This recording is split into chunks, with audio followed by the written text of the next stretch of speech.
"Step out of the vehicle, sir," slowly. That's what the younger cop barked as I pulled my rusty old truck to the shoulder. No broken laws, just broken paint. I didn't argue, didn't even ask why. While they circled my truck like I'd stolen it, one of them called something in. Seconds later, his radio crackled back. He stiffened, looked at me like I wasn't just a man but a ghost. He whispered, "Sir, we didn't know." And suddenly no one dared say another word. If you believe true rank is worn in silence, comment respect below. I had just left Henderson's Feed and Supply on the edge of town.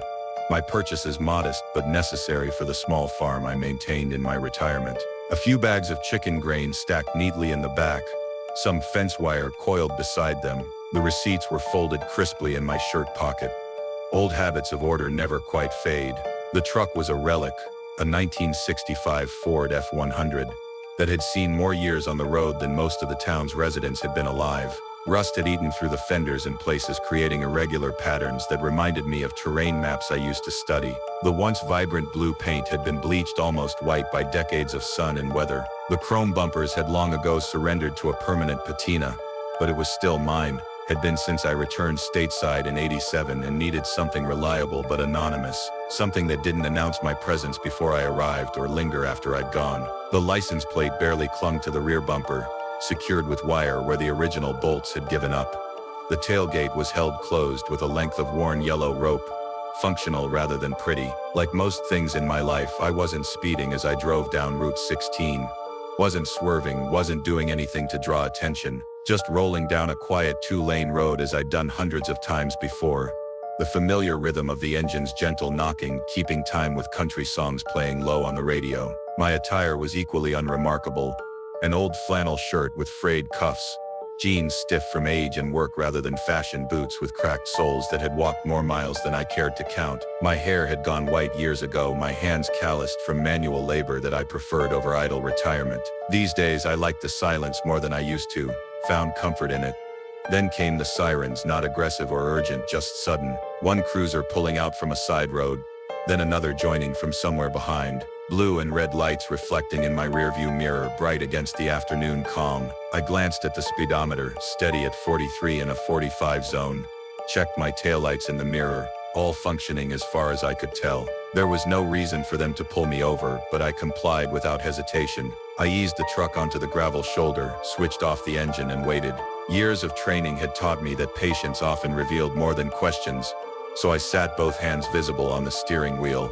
Eyes forward, expression neutral. The younger officer approached first, maybe 30, with the too stiff posture of someone still trying to prove themselves. His hand hovered near his holster, eyes scanning my truck with unconcealed suspicion. "License and registration," he ordered, voice pitched slightly higher than natural. I handed both over without a word, movements deliberate and slow, nothing sudden, nothing that could be misinterpreted. He squinted at my license, glanced at me as if confirming the photo against my aged face, then stepped back toward his cruiser to run the information. The second officer, older, heavier, with the weary eyes of someone who had seen enough to know better, circled my truck like a cautious predator, inspecting the bed, peering through windows, noting the grain bags and fence wire. I remained still, both hands where they could see them, waist fixed straight ahead.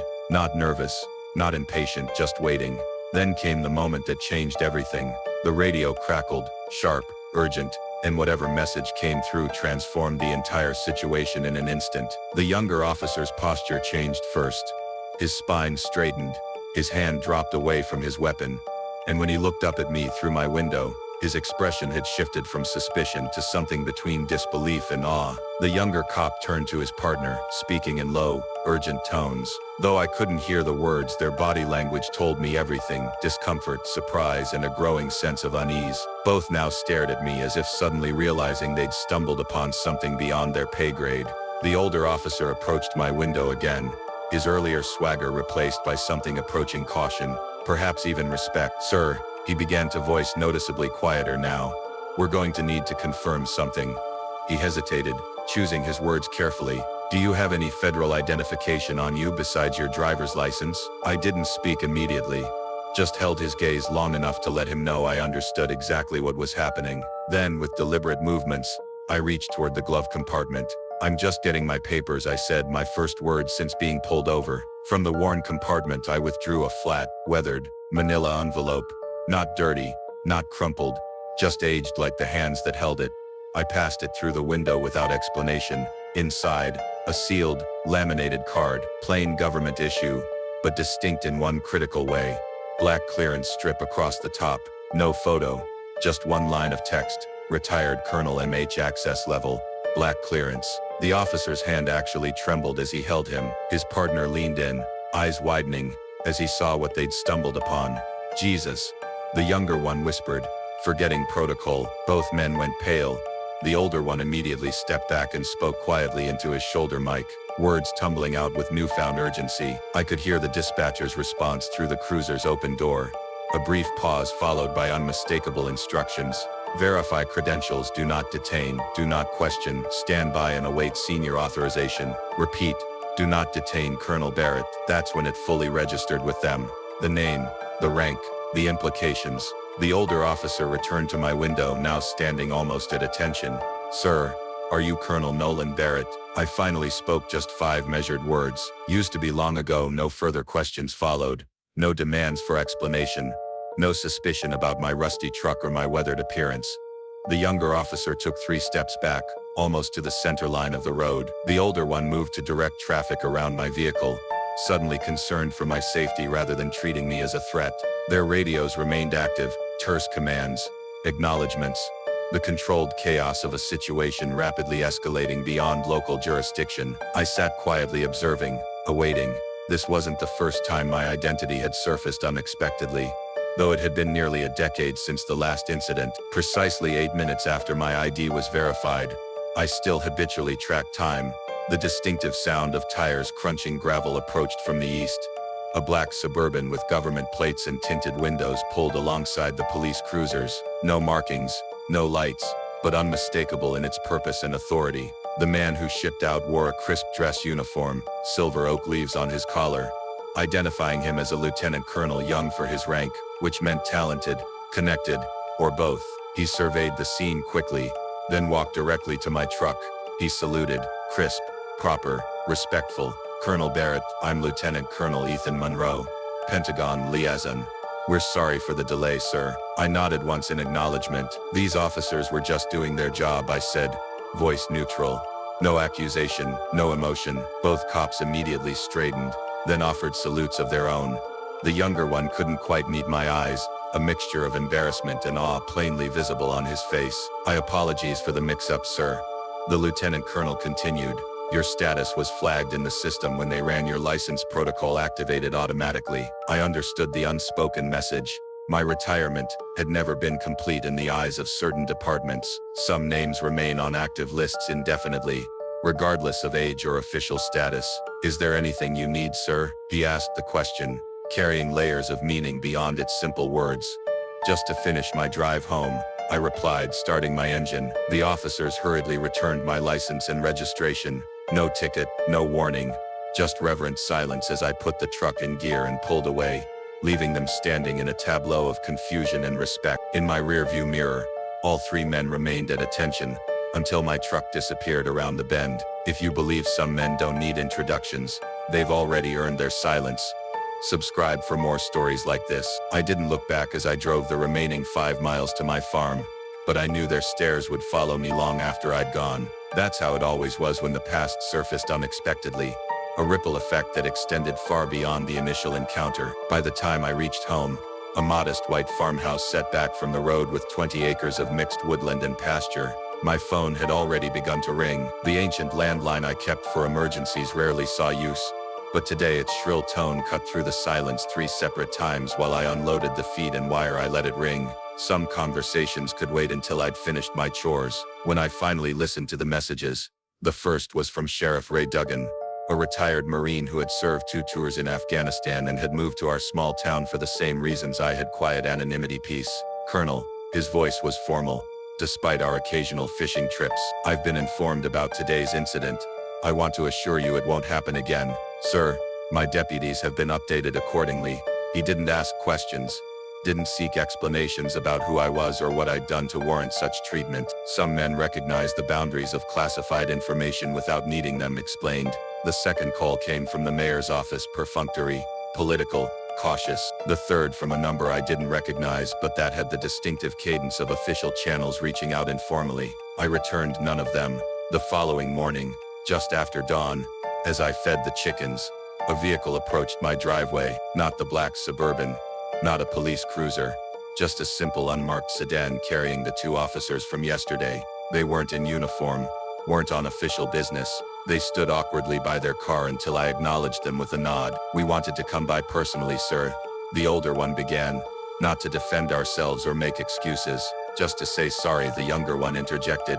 "And thank you for whatever it is you did that we don't know about." I let them speak, listened as they stumbled through explanations of being new to the area, of not knowing who lived here, of procedures and protocols that suddenly seemed inadequate. In retrospect, when they finished, I simply nodded. That was enough. They understood that the conversation was over, backing toward their car with the relieved expressions of men who had expected worse, but received grace instead.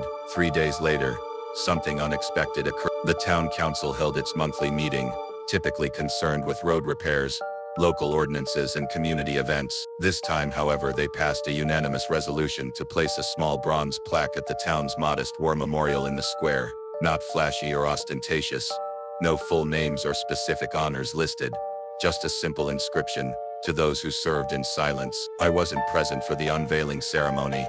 I didn't need to be. My wars had been fought in shadows, my victories recorded in classified files, my losses mourned in private. Public recognition had never been part of the equation, but the whole town gathered that day, a surprisingly large turnout for such a small addition to the memorial. Later, Samantha from the feed store told me about the impromptu procession that formed. People bringing flags, medals, photos of loved ones who had served, some leaving handwritten notes, others simply standing in respectful silence. A quiet movement had started in our little town, honoring not just the visible heroes with their uniforms and medals, but also those who had served without recognition, whose contributions remained classified or simply untold. And it had begun with a rusty old truck, a routine traffic stop, and a radio call that connected past to present in ways no one had anticipated. I still drive that truck every Tuesday and Friday into town, still haul feed for my chickens, still repair my own fences and mind my own business. But subtle changes have emerged in the rhythm of my quiet life. Folks wave when I pass now, not the casual acknowledgement of a local oddity, not out of pity for the old man in the ancient vehicle. They wave with a certain deference, a respect earned rather than demanded. The officers who pulled me over nod when our paths cross. Some stand a little straighter, as if old habits of military bearing have resurfaced in my presence. Even those who don't know exactly who I am or what I did seem to sense something worth acknowledging. I never sought medals or speeches, never wanted my name on buildings or my story in books. Those weren't the reasons I served, and they aren't what I need in the winter of my life. But when I stopped at Miller's gas station last week, I noticed something small that caught me by surprise. A boy, maybe 10 years old, with his father's hand on his shoulder, stood at attention and saluted as I walked past. Not the playful gesture of a child mimicking what he's seen in movies. A proper salute, carefully taught and earnestly executed. His father, whom I recognized as a former Army sergeant now working at the local hardware store, placed his hand gently on the boy's shoulder and whispered something I wasn't meant to hear. "That's the man I told you about, the one who did things for our country that most people will never know." I didn't respond directly, just offered a small smile and a nod before continuing to my truck. But as I drove away, I found myself reflecting on the unexpected legacy of that traffic stop. Let the story spread, I thought. Let the silence echo in its own way. I'd always believed that true honor wasn't loud. It was carried in actions rather than words, in service rather than recognition, in the shadows rather than the spotlight. Now others in this small town seem to believe it too. And perhaps that was the greatest victory of all. Not the classified operations I'd led, not the invisible battles won decades ago, but this simple understanding passed from one generation to the next, that some forms of courage never make headlines, that some sacrifices remain unspoken, and that respect once truly earned requires no explanation. Subscribe to Steel Heart Stories if you believe silence often speaks louder than rank.